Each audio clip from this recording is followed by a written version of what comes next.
Hello listeners, my name is Matthew Clark. I am making this channel to serve as an outlet for several samples of my writing, music, speaking, and voice acting. While I have intentions of entering fields of science, I have a strong appreciation for literatures, humanities, and other such pieces of work. With that being said, these samples are meant to display some of my potential, and to present myself as a freelance recorder, writer, or even musician. Now, without further ado, I give you my first short story.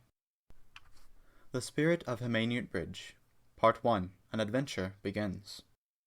In the town of Albanosire, there was a being who worked as a sentry. It wore heavy armor, and that was the only physical trait the townspeople were aware of. Nobody knew its face, and nobody knew where it came from. Nobody even knew who, or what, it was. They simply called it the Sentry of Himaynut Bridge, the Sentry for short, as it guarded a bridge known as Himaynut. However, nobody was really sure if you could call what the sentry did guarding.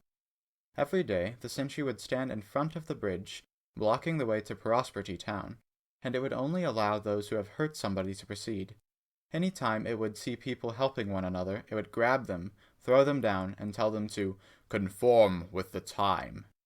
If it ever saw them commit another act of kindness, it would run its halberd through their abdomen and throw their bodies to the other side of town.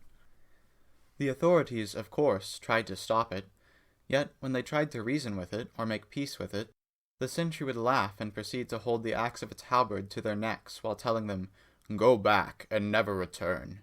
You shall never be allowed to cross to the next town, as you are not fit to travel there any longer." On the other hand, whenever they would try to seize it, or even when they attempted to kill it would again laugh and proceed to run them all back into Albanosire while saying, "Maybe someday you can take my place." That day was closer than the sentry thought. In the center of Albanosire there lived 4 great knights, Sir Inno, Sir Cor, Lady Nonform, and Sir Alcher. Sir Inno was a soft-spoken yet powerful knight, though he was seemingly rather naive at times. He wielded a spear. Sir Cor was debatedly the strongest knight of them all, but he was somewhat questionable within the matter of ethics and morality. He used a 2-edged broadsword. Lady Nonform was almost as powerful as Sir Cor, though her lack of enthusiasm towards competition, and even society itself, caused her to do only what she deemed necessary. She mastered the bow, an odd weapon for a knight at the time. The last knight, Sir Alcher, was somewhat of a mystery to the others, and all of the townspeople for that matter. They called him a great knight, even though he never fought. He was a kind-hearted individual who bore a great shield and protected those who deserved to be defended. He would always tend to and assist in the healing of the ill and the injured.